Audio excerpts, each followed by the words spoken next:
it's still up there. I mean, there's definitely like obviously more expensive ones. Yeah, it's up there though. It's one of the more expensive minions. Golden Beaver's probably more now. Well, let's see. The Copycat is still 30 mil. There's actually one. No, never mind. That's purchased. Yeah, that's around 30 mil still. I was gonna say copycat bulbs should still be decently expensive. Beaver is the cheapest is 95 million. It's 100 mil. Yeah, that seems about minion. right. That's insane. Wait, what minion is that expensive? Golden Beaver is 100 mil. Why? It used to be real fucking cheap. Because No one nobody does that does the contest. maps it comes from or whatever. Is he down here? Oh, this guy fucked up. But look what this guy did. He sold one for only 10 mil.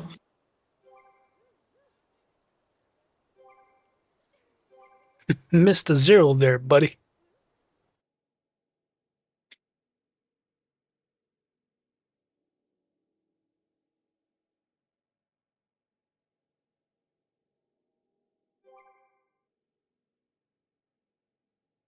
I am a guy in real life, Ruby. I knew it. You're just jealous my peepee's bigger. Yeah.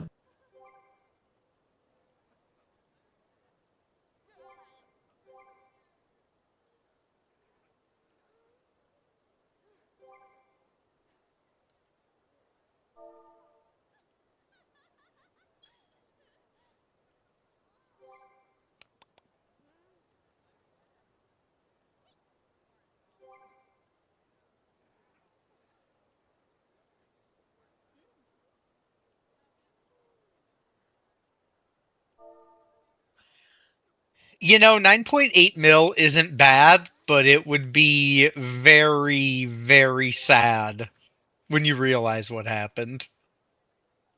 What's that? No, I'm saying that picture you posted. Oh yeah. Once you like check your book, and you're like, oh fuck, your pocketbook. Dante, don't. Oh no, Cat's online now. There he is. He's idle now. He was offline. Now he's idle. So I imagine he'll be here in a minute.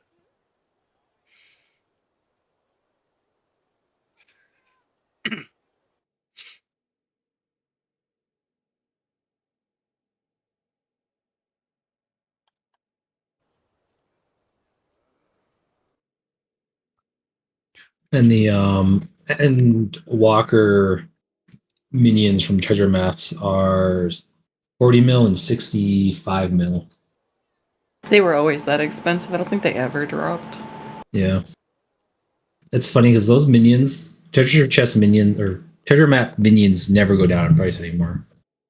Well, because they haven't added any of those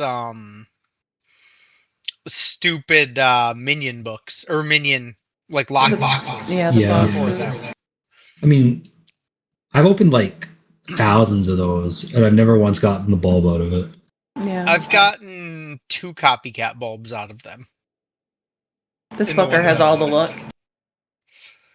So it like they definitely come out of it, but you have to open a lot of them fucking lock boxes. I gave up opening those lock boxes. I just use my Grand Company seals now for mats for repair kits. Coke. Yep, all the coke.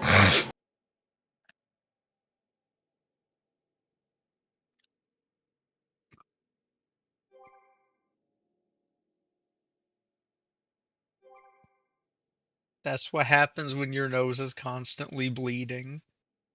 Oh god. I can't bleed anymore. I've destroyed all the blood vessels. It's a lot of coke.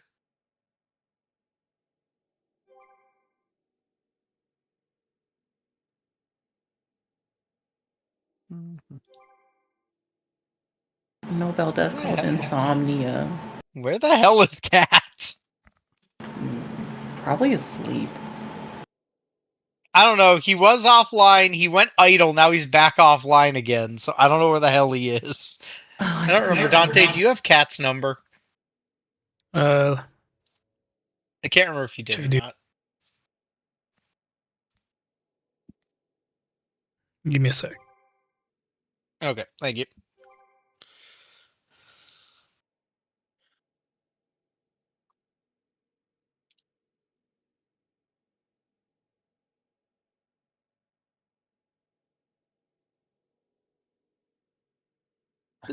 The sub showed up, his pot didn't. That was the problem.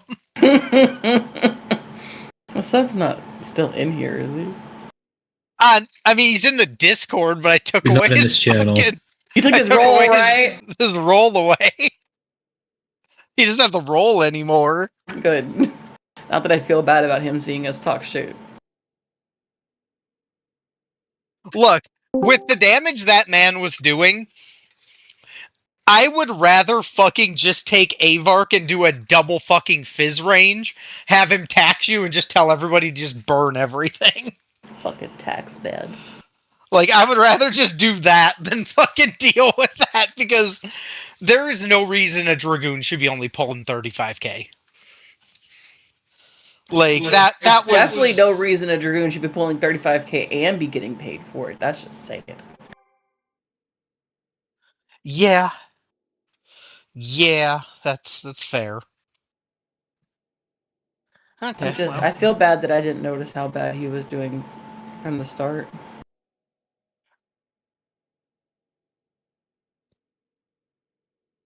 Well,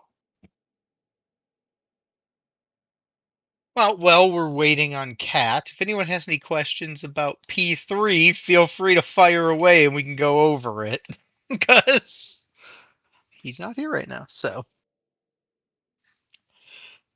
If there's something you don't understand, we can go over that. Mm. I don't know if there's anything anyone doesn't understand about P3, but... Let's go into normal Kefka and discuss limit cut positions. Actually, that is a solid idea. We will do that.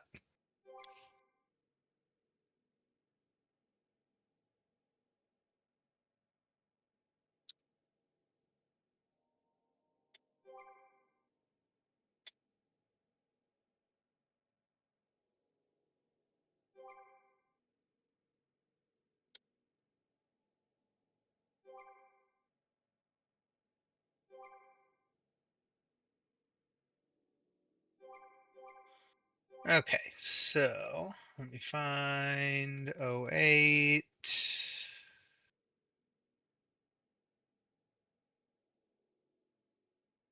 We just need normal.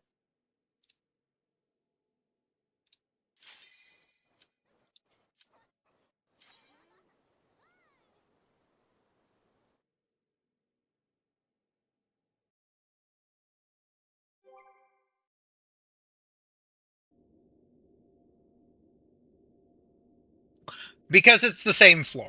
So. Yeah, we just gotta kill him, which Yeah. will Should take leave the about arena. 3 seconds. Yeah, it should take about 3 seconds to kill him because it's unthinked. Hyperdrive, what's that? Hyperdriving. No, Okay. I didn't get to Ouroboros. I'm edged. Okay. So. No. Anyone needs wind up Kefka, now's your chance. Okay. So, the things to know about limit cut. And the floor's a little bit... it's the same floor, but it's a little bit different. Because the markings are a little bit different to see. But what you want to know about limit cut is there's these fans that I'm running around on. Like this big fan pattern. And you'll see there's 8 of them total. That's what we use to solve limit cut. So the way this will work...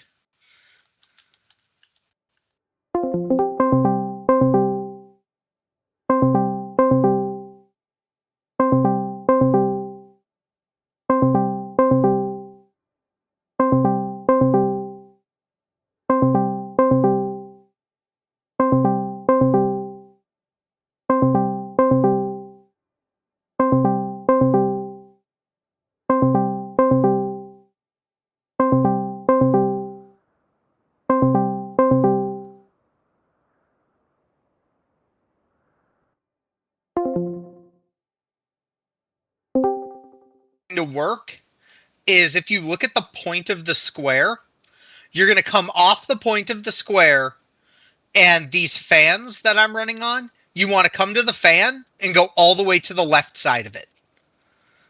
So, like, right where I'm standing right here, or, like, if you were going to be on this fan, you'd want to be right here. Always on the left edge of this fan. And that will work for all of them. So, like, this person would be left edge of this one, person will be left edge of this one, and so on. The reason why we do that is, generally speaking, what's happening is Kefka's dashing, and where he is starting. So the reason we're doing this, and it's kind of odd to explain, but basically, every time he dashes, he's leaving a clone. What the? I appreciate the markers way off in Narnia. What the fuck? Huh? What the fuck? I just noticed him over there. Who did that? I'm guessing it's because it's technically the same. It's the same arena as Kefka, but I think the coordinates are different. But yeah, I was gonna say it's the same.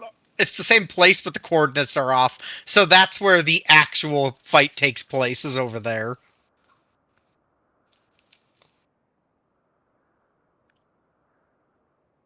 So that's kind of funny. But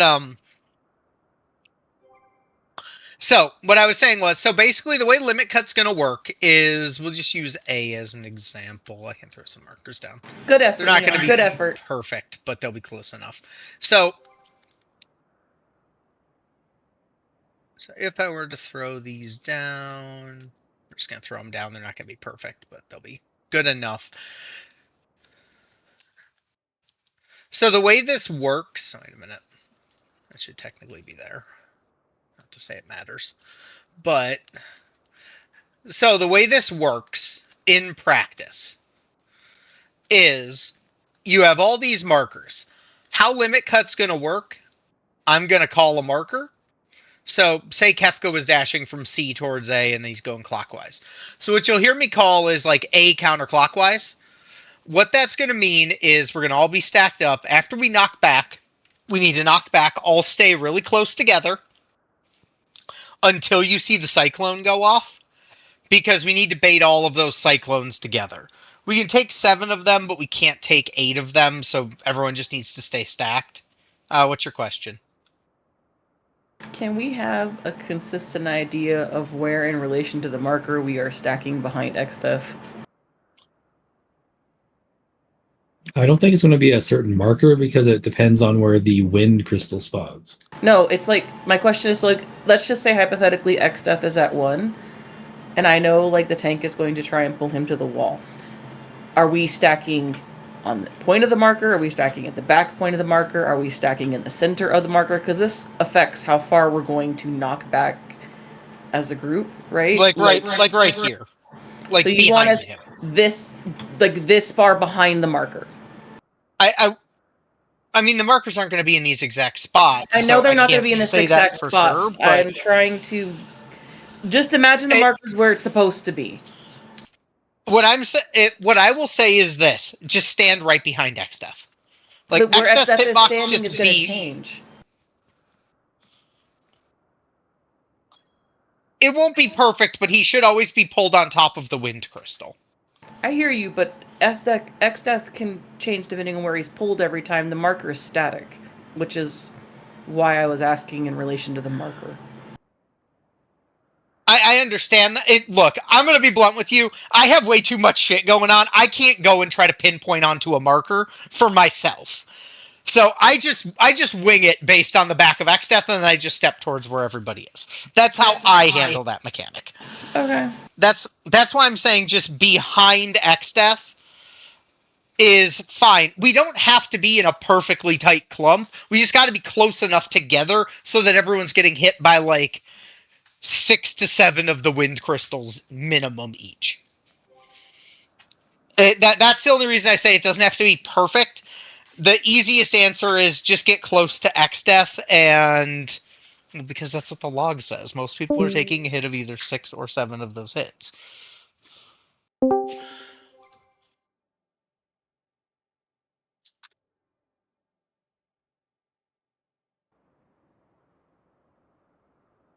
The easy answer is just it doesn't have to be super we don't all have to be precisely at one spot. And if it's correct, it should just be like in this general area, is what I'm trying to say. Inside of the marker, or like right behind the marker, effectively. Somewhere in this general zone. Some people might be a step in more. I might be like here, but it's not going to matter because at the end of the day, when you take your knockback, just step towards the point where, just step towards the crowd, effectively. If you're already in the crowd, you don't need to worry about it. If you end up outside, say me and Ruby are here, and say this is the cluster of people. If Ruby and I get knocked back to where I'm standing, we just need to take a step towards you guys to make sure it all kind of resolves around. Because every person's taking a hit, so every person is just kind of responsible for making sure their wind is going to hit the other people. So that's kind of the gist of that. And then once we knock back, the markers are there. Like I said, the way you solve this is you use the point of the marker, and my marker's in a really bad spot here because they're more off. But effectively, like I said, you take the fan, you just go to the left of the fan. So if I fired off, say, one counterclockwise, using these markers, one counterclockwise means you're going to be at the edge of the fan. That's in between, effectively, the D and the 1 marker, where I'm standing right now. 2 going counterclockwise is going to be in between. What's up?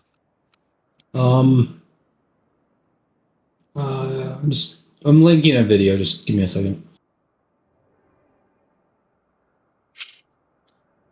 But so you can kind of see. Yeah, I'll throw this in general. Okay. You can kind of see what I'm saying.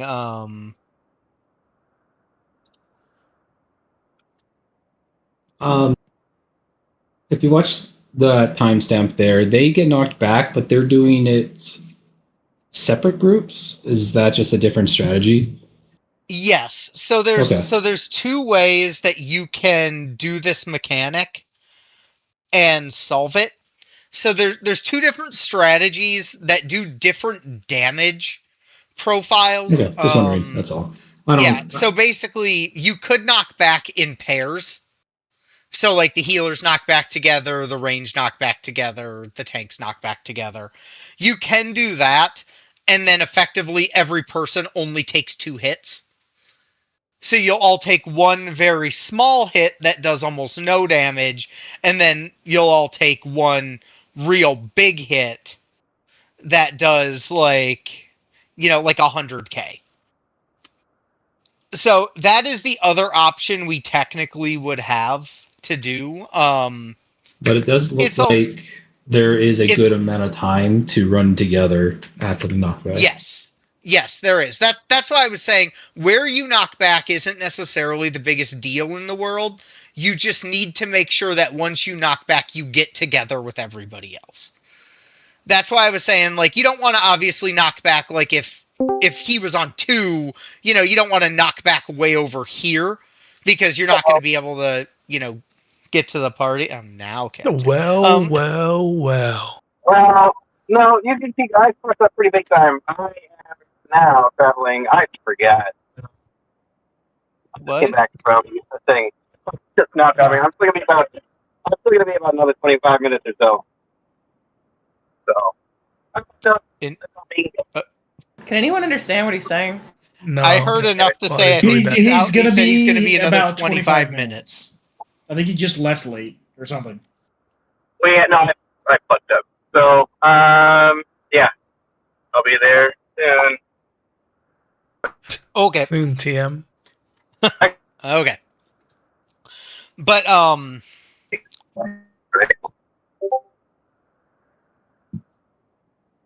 Sounds like you got 1 bar. yeah, there. he's off and Yeah. I'll be there. Bye. Anyway, but yeah, so like I said, so you want to just be there, and then the big goal is where you knock back from won't be super important as long as your knockback is generally speaking correct. like I said, if you ended up like way off to the side, you're not going to be able to make it. Like over here, you wouldn't be able to make it in. As long as you kind of knock back in the general direction of chaos, as long as you're knocking back towards what I'll call the center of the room, you should be able to kind of just all collapse in time. So that's kind of the gist of it. But like I said, so that's how this mechanic works. So like say we were sitting here, and like I said, all the macros I fire will all do kind of the same thing. If you have a 9 tall party list, you'll kind of see it. So like this would be if I called 2 going clockwise. The one big difference between the letters and the numbers is if it's on a number to start, like this would be the spot for 1 would be, the 2B spot. The key to the thing that's happening is if he dashes a number, 1 and 8 will always use the same marker. Because you effectively just picture him drawing a line through the center, and 1 through 4 are going to be clockwise of that line, and 5 through 8 are effectively going to be counterclockwise of that line, or vice versa. So, like, in this case, he's dashing 2, so 1's going to be here. Coming around, 2's going to be right here. 3's going to be right here. 4's going to be here. And then, like I said, you'll cross the halfway point, and now you've got your simple 5, 6, 7, and 8 coming up this side. Which is why the easiest way to solve this mechanic is look at the number that gets called when you get knocked back. And if you are 1 through 4, start heading the direction that I called. If you're 5 through 8, no, it's actually going to be easier to start going the opposite direction of what I called, because that'll get you to your marker faster. And then obviously, like, 3, 4, 5, 6 are always going to be further away from what's called. 1, 2, 7, and 8 will always be closer to what gets called.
That's a good question. I don't have a good answer to that.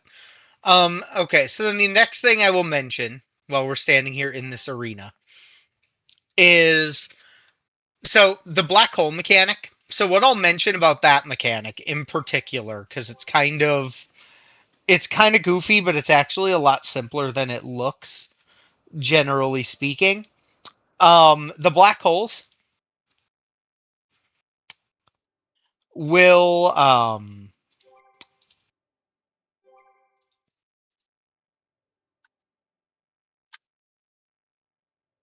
let me see here. I just want to make sure I'm explaining this correctly. But so basically, after we do our dashes, there will be a tank buster there. So I'll just preface that Dante will be on the wall. He'll be on the wall. So just make sure you get away from X Death. The tanks will do 1 tank buster. There'll be another one of those epic and faded heroes that comes out. You need to go near your buddy again. So, like, the range plus Nail plus Bell, or no, sorry, Dante will go to X Death. Everyone else will go near Chaos.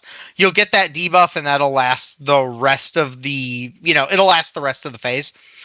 There's 2 tank busters back to back, and then we'll come to the middle of the room.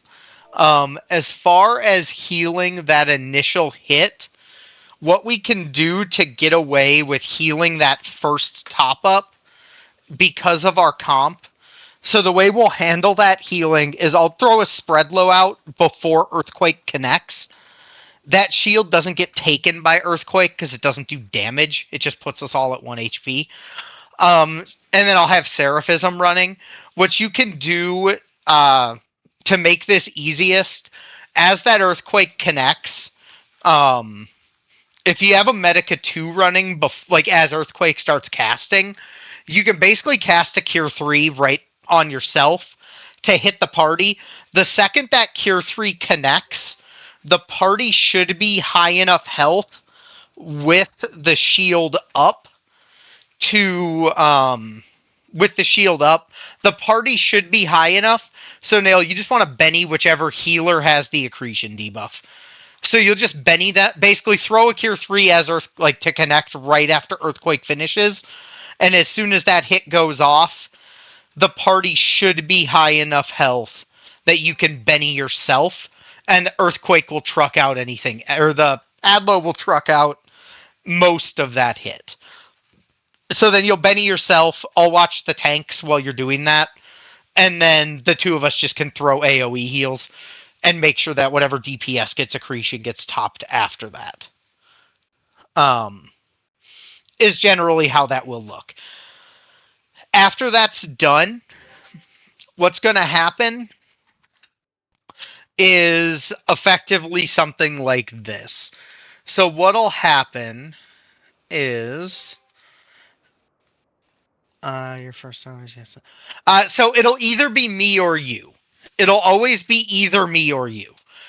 So accretion will always go on one healer, and then it will always go on one DPS. So you just need to Benny whichever one, me or you, has that accretion debuff.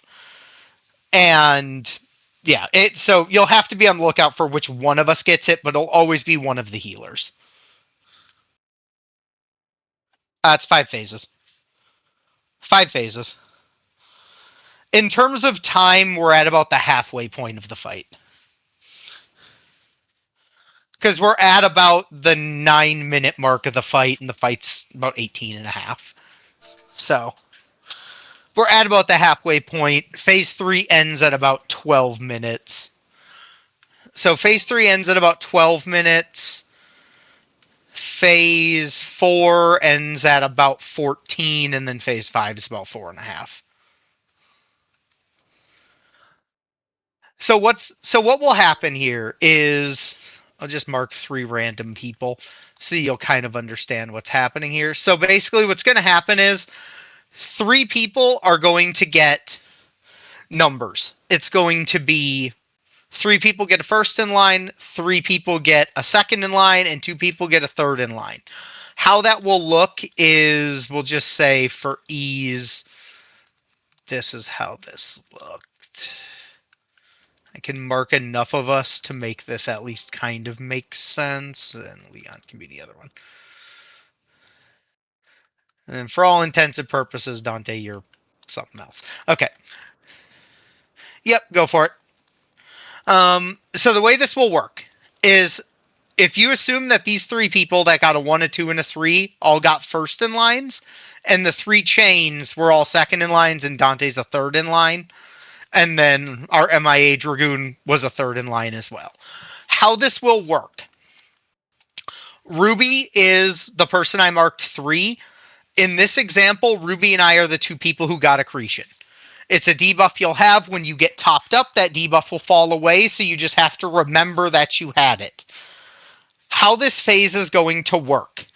After we've topped everybody up, we're going to find Kefka. So we'll all be in the middle of the room. We're going to find Kefka, say he's at A. What's going to happen is one of 2 things. And I'm going to move 2 markers to illustrate this. So he's standing at A. Let's just say he's got his 2 hands are A and or are 1 and 2, right? So he's got a hand at 1, a hand at 2, and they're both on the floor, like they're touching the stage because he's leaning onto the stage. What you're going to see from Kefka is he's going to pick one of them up and hold it into the air. The hand he holds up while you are looking at him dictates how we dodge his slaps. He does slaps twice in the phase, and when he holds his hands up, that's how you kind of dictate what's going on with those slaps. Or no, sorry, he does them 3 times in the face. How this is going to work. Kefka's going to disappear at the start. We'll just say for brevity he's at A. He's going to pick up a hand. If you are looking at Kefka when he picks up a hand for the first time, go away from it. So if he picks up his hand at 2, you'll head towards B. If he picks up his hand at 1, you're going to head this way. How this is going to work. If you are looking at Kefka and he picks up, looking at him, if you are heading right, or in his case, he's picking up his right hand, which would be the hand that's at 2, it is a full party stack on the marker 90 degrees off of him. So if he's at A, it's a full party stack at B. If he was, say, at 1, it'd be a full party stack at 3, so on. If he picks up his left hand, so looking at him, his hand at 1 goes up, we're going over here. Those are roll stacks. The way we solve roll stacks are pretty simple. Okay. However you want to think about it, you can think about it. It doesn't matter. I'm calling a marker when the time comes. But regardless, if you are heading over this way, looking at him, go away from his hand. If you come over this way, this is roll stacks. How we solve roll stacks, the healers will be 90 degrees off of him. So if he's at A, the healers would be at, say, D. The tanks will always be closer to Kefka. So in this case, they would be lined up more with the 2 marker. They could be even like right over here, but you're over by the 2. And all the DPS will be the marker away from Kefka. So down here at 4. And like I said, that'll change regarding where he is. So say he was at 2, then the healers would be at 4, the DPS would be down at C, the tanks would be more over by D. But it's effectively just roll stacks. The healers are in the middle, the tanks are closer to him, DPS are further away from him.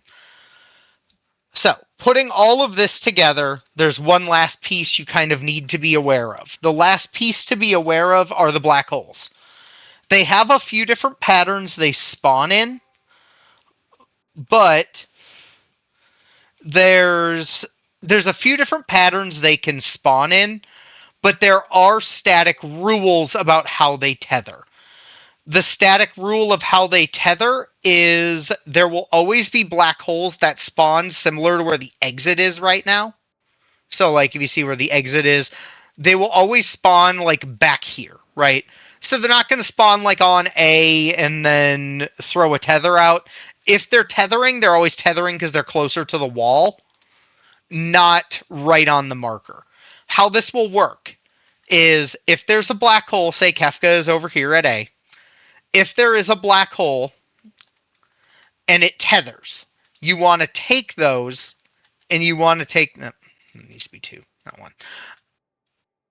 If you get say there's a black hole and it tethers to, this black hole right here, we'll say it's black hole. This tether throws out a tether into the party. The person that picks it up needs to grab it, come out here, and go a little bit past the number marker on the ground. Standing out of the hitbox at like max melee, so like kind of where I'm standing right now. If there's a black hole on top of the number, you can take it, you can run there, don't go through it. If you see a black hole tether, just go around it. Go around it, you can run the tether through it, but just don't touch it. If you touch it, it's going to kill you, so just don't do that. So the way this all gets put together, the way all this gets put together, the first time we start, we find Kefka. Kefka will always be the new north, so that's what I'll be calling. So I'll call a marker as we're dodging mechanics, and you just need to reorient yourself to whatever new north becomes based on where Kefka is. How this works, he's at A, he's going to start at A, let's just say he teleported and he appeared at A. He picks up his hand over by 1, we come over here, we do a stack on B. Once the party is stacked on B, he's going to do, 3 slaps, he's going to hit the middle, it's going to do a party stack on us. Then we're all going to come back into the middle of the room. At that point in time, black hole is going to cast. And a bunch of black holes are going to appear all around the room. everyone will stay in the center of the room with the exception of the DPS who gets first in line, provided you did not have accretion as well. So in this case, that would be Macy because she had first in line, but I said Ruby was a first in line with accretion. So what'll happen is Macy will be first in line. She'll find whatever tether appears. There's only going to be one, so it's pretty easy.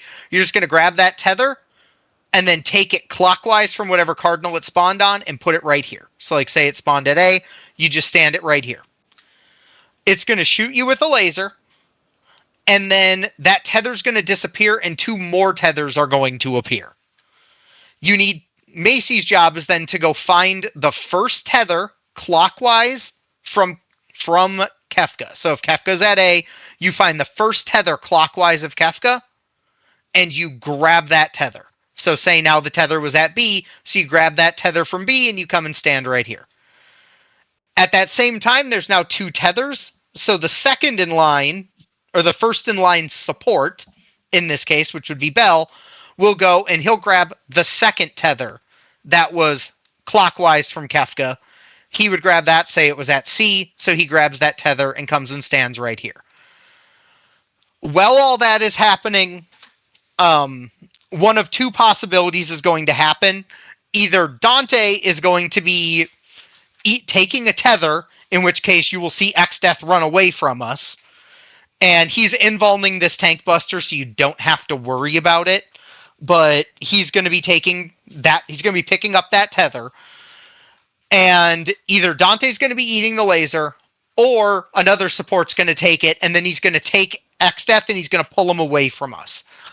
Xdeath's going to do a tank buster, and as soon as the second laser has shot, we are all going to head back towards the middle. Chaos is going to be sitting in the center as best we're able, and he is going to turn and face a random player and do a half-room cleave off that player. At the same time, Kefka has now teleported somewhere else into the room, so Kefka is no longer at A. We'll just say he teleported to 3. So now Kefka's at 3. What we do is we come in, we get behind Chaos. So we get behind wherever Chaos is looking, and then we look at Kefka, and he's going to pick up a hand. So obviously, if we're looking at Kefka, if we go this way, we're going to do a roll stack. So we get behind Chaos, and then we position for the roll stack. Depending on where he's cleaving, we might have to... Yes. So we need to... I'm just saying, if we can get there safely, we do. Otherwise, we just wait. But in theory, Chaos should give us some kind of leeway to position. In the sim, it's done enough. But yeah, so you're basically going to always get behind Chaos, and then you dodge Kefka accordingly. If Chaos is punting into the bad zone, we just have to wait until right after Damning Edict finishes, and then move. But so say it was 3, we'd come over here, do our roll stack immediately after, and as soon as that roll stack is done, he's going to do another black hole. And now all the first in lines are responsible for doing what they were supposed to do. So in this case, all the first in lines are going where they're supposed to. So same deal. Kefka's at 3. So Macy's going to take the first tether clockwise of Kefka, whichever one that is. So we'll just say it was at C. So she'll pick up her tether. She'll come to 4. And then say there was a black hole here at D. So they'll do that. And then Ruby, because you were the first in line accretion person, you're now up. So say the third black hole tether was here, you'd just pick up this and you'd come and stand over here. And what'll happen is everyone else will sit in the middle of the room. And now we're going to get 3 lasers, but the tethers are never going to move. So what's going to happen is the first laser will shoot and it will hit Macy. First laser goes off, it hits Macy, and I'm going to change Dante's marking because Nail had stepped away, disconnected. So now, Dante, you are now second in line. So basically what would happen is after the first laser goes off, Leon, you would just run in, and as soon as Macy takes the hit, I'll call for second in line DPS. You just run, take this tether right off her, and just stand right where she was. Macy runs back to the middle. And then after that happens, we would have the second in line support when Bell gets hit. Dante runs out, takes the tether from Bell. Bell runs back in. And then we get third in line DP, or So after those two go off, a third laser is going to shoot. That laser is going to hit Ruby and all the rest of you. And after that happens, Chaos is going to do another half-room cleave. So same deal again. We get behind Chaos. And now Kefka has teleported again to somewhere else. He does not do long lat yet. You're a step ahead. He doesn't long lat yet. You're a step ahead. Because the second time you do it, he's going to aim, he's going to do his half-room cleave, and he's going to appear and do the gaze upon me and weep or whatever, which is his body slam. So say he appears at D, and say Chaos is cleaving towards A, we just get behind Chaos, find Kefka, and then he's just hot-tailing, so just get out of the way of him. So if he appears at, say, D, just get out of the middle. Get over to C. He's going to slam down, and then he is immediately going to do his last tank buster of the fight, which is so he's going to flop down, everybody just get away from X-Death. The tanks are going to deal with a last tank buster. After that tank buster, we're going to head back to the middle, and he is going to do another black hole. So now he's over at D. He's going to do another black hole, and what's going to happen is all the second in lines are now responsible for picking up their tethers. So Leon's the DPS second in line, so he's going to find the first one, say it appeared at D, so he'd pick it up, come stand over here, so he'd pick up his tether, go stand there, Dante would come grab his from wherever it appeared, say it was at B, and then say the third one was at C, so now I'm going to grab my first one and put it there. Everyone else sits in the middle of the room, and the lasers shoot again. Now the third in lines are stepping up, and there's only two of them. So first laser shoots, the third in line DPS, which we don't have because it's Cat, would step up, they would go grab that tether from Leon, and Leon would run back into the middle. The next laser would shoot. When the second laser shoots, it hits Dante, it cleanses Dante's debuff, and then Nail would run, take that from Dante, he would run back into the middle. And then a third laser would go off, which would cleanse my debuff. At that point in time, we've now hit all those lasers, and Kefka is going to teleport again. And at that point, he's teleported for his third time of the 4 times he teleports. Now he's teleported, let's just say he teleported to 4. He's going to teleport and appear at 4. And now, Belle, this is where you have a real important job. You have Chaos. What I need you to do is at that point in time, you need to take Chaos and you need to point him at whatever type of marker Kefka is not at. So if Kefka's at a number, you need to point him at a letter. I don't care what letter, but he just needs to be pointed at a letter. If Kefka appeared at, say, D, you need to point him at a number.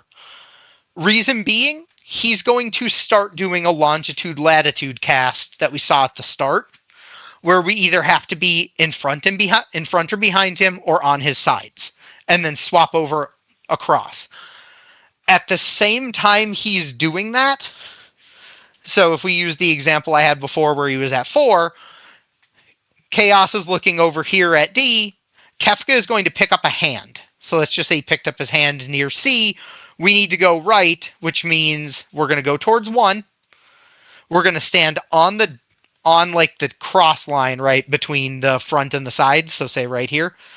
We'll stand here. We dodge his first cleave. It goes off. We step into the second cleave, and then we collapse back into a stack to eat that. If we were, say, on this side of it, we'd be over here. We dodge, say, whatever side cleave he does, like maybe here to here, and then you go into your roll stacks. So we either do roll stacks or we do a party stack. Add a marker. I'll call that marker. Regardless of what we're doing, the marker will get called. And that marker, if it's roll stacks, will always be the marker I expect the healers to go to. So it's just effectively the other people just got to flank that marker. Once all that is done, we're through 95% of the bad part of this phase. 2 more black hole or another set of black holes will appear, and then the third in lines will go. Both third in lines will run out, pick up their tether, do the same thing everyone else has been doing, run them across the numbers. The first laser will shoot. It will hit someone. Then a random black hole will also tether again. And it is on the third in line support to find that tether and pick it up. At the same time that they pick that tether up, Kefka will do his last teleport to a random spot, and he just does that hot tail mechanic. So we just need to get out of the way. So say he appeared at 1, we just all need to run to like 2 or to 4, get away from him, and the third in line support needs to just pick up the laser and make sure it doesn't shoot at the party. Just aim it somewhere that's not the party. I don't care really where it goes, just somewhere that's not the party. As soon as that is done, all the black holes are done, all the stuff has been cleansed, we will all collapse back into the middle and look at where Kefka was. Wherever he just did the body slam from. And then we go into the last piece of it, which is stomps. The way you solve stomps is generally pretty simple. Party will stack dead center. Yes, there is a sim. Yep, there's a full sim. But generally speaking, well, here, you know what? I can make this real easy. Give me 2 seconds. We're waiting on Cat anyway, so give me 1 second.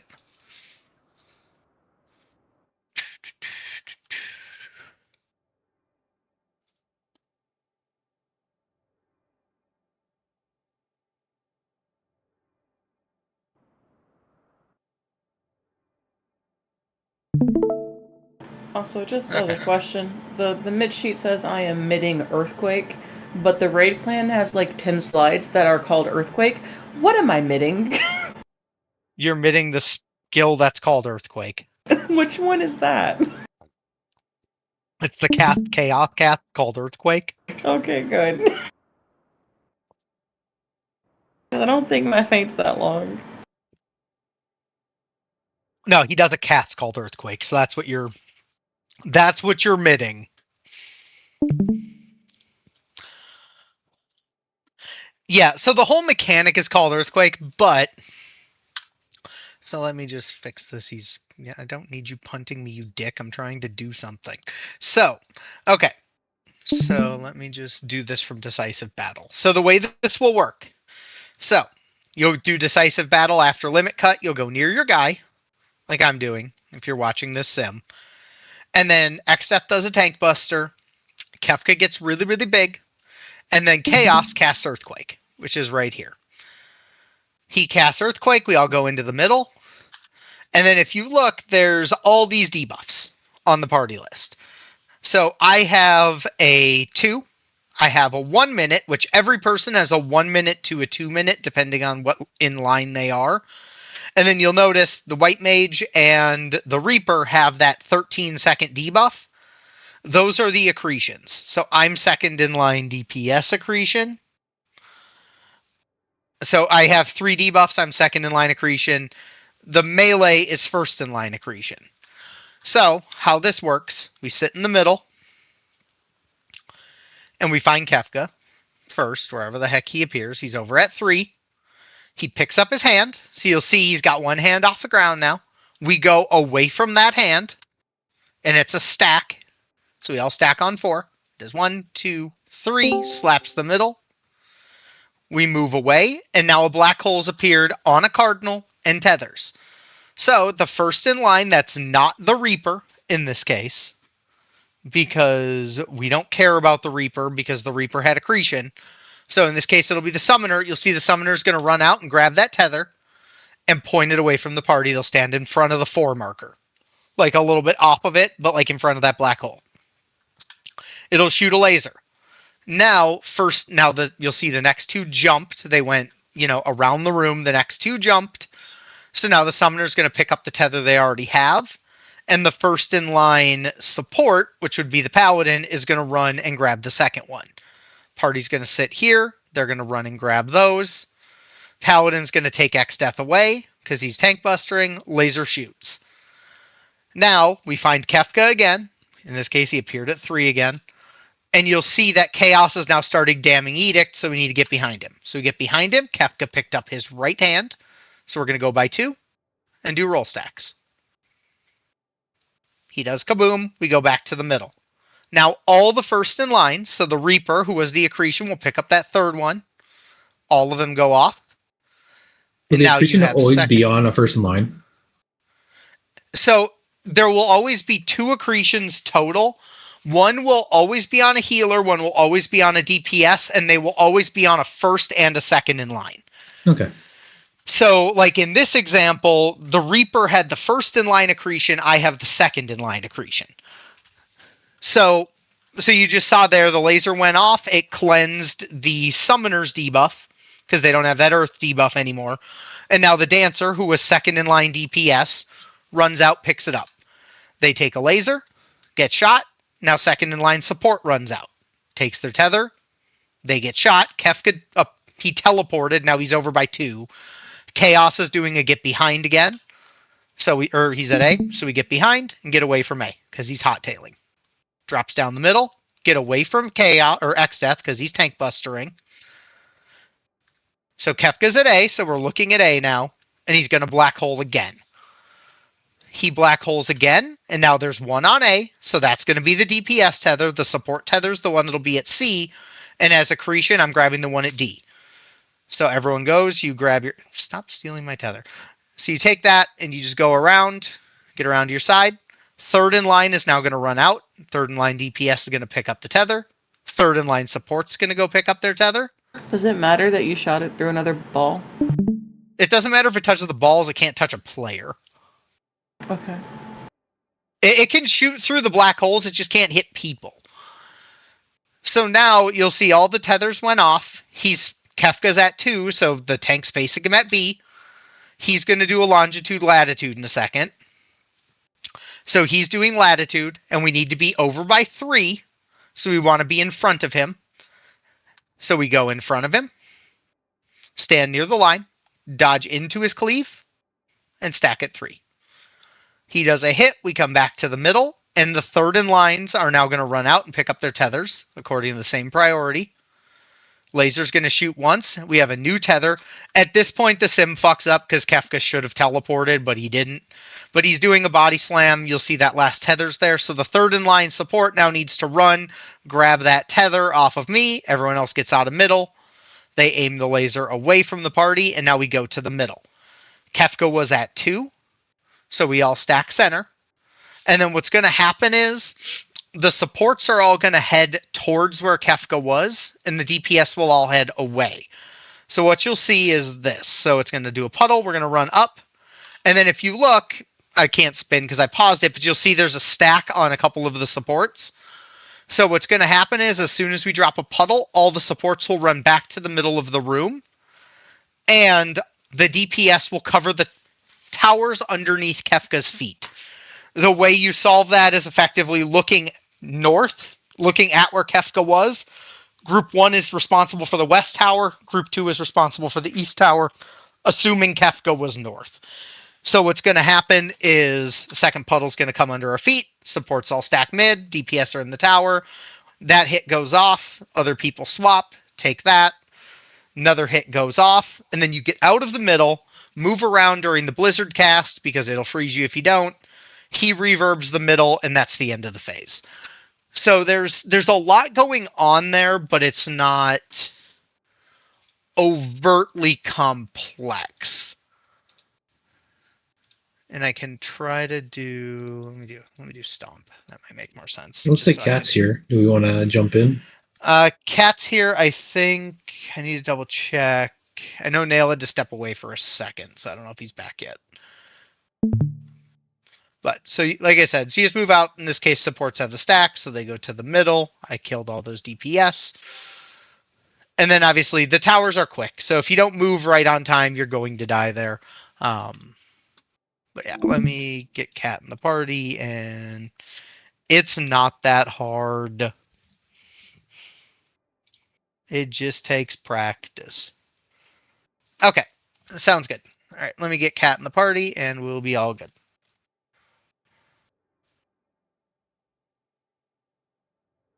Okay.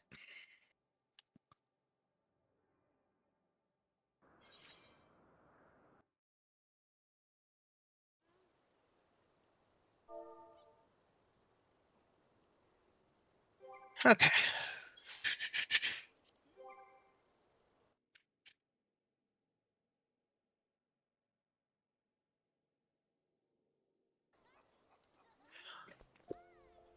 It's not super complex once you've seen it a handful of times. The sim makes it a lot better. Where's it hear? Ignore the log I sent you. I'm resetting it. Fuck it. Okay. Oh, what else that? That's a dragoon, I think. The heck? I It sounds so think. different.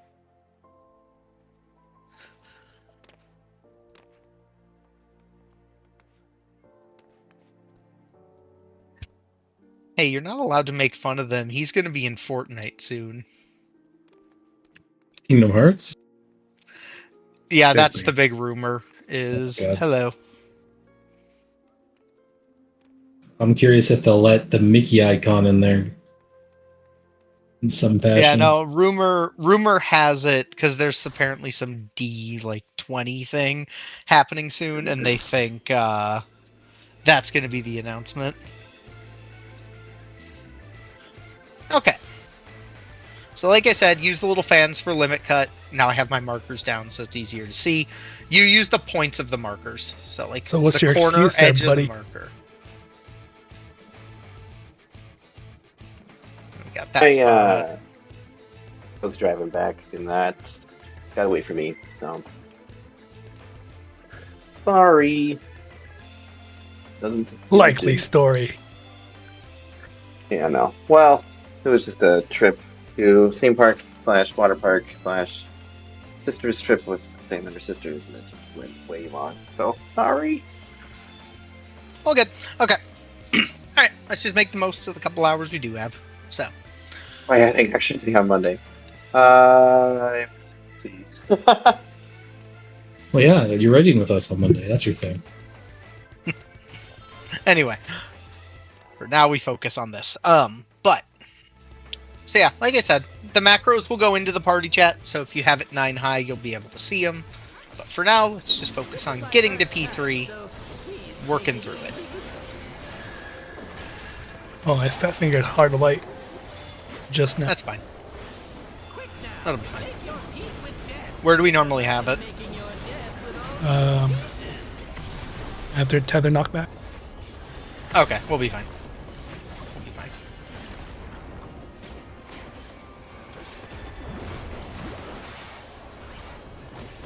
I just needed to know so I could be aware. Alright, DPS are knocking back. DPS are knocking back. Spreading in the cone. Spreading in the cone. Spreading in the cone. Oh, it was in the cone. It was in the cone. Is this what we're gonna be doing to get back at me? Everyone's gonna take their turn, like just killing me. What? Is that what that is? I hope not. So like now is Macy. Next time it's gonna be like Andante or something. Oh, don't give me any ideas. That's when everybody just sits there and makes sure there's no arrows, so everyone berserk runs at him at once.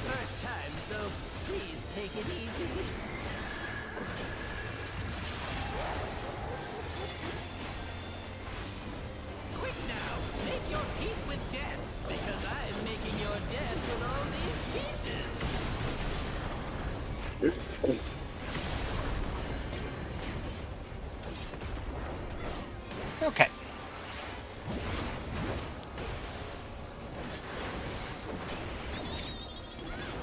DPS are knocking back. DPS are knocking back. Stack out. Stack out. Get where you need to be. Cover your towers. I have it. Ruby has it. Out of both. Out, out, out, out. I like how my stream does a shit right as we pull. Sorry, honey. I love my Game fucking decided internet. you're not allowed to have that. Your internet is so hit or miss, it's kind of crazy. The server has been shitting itself for me like multiple times today. Nah, it's not the server.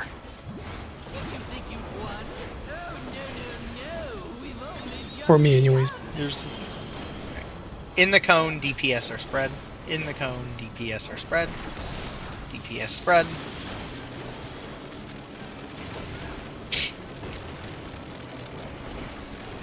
Looking at the statue, going to the left, going to the left. Supports will be spreading, going to the left. Support spread. Going to the right, going to the right. It's on Nail and Leon. Nail and Leon. Into the puddle. Twos.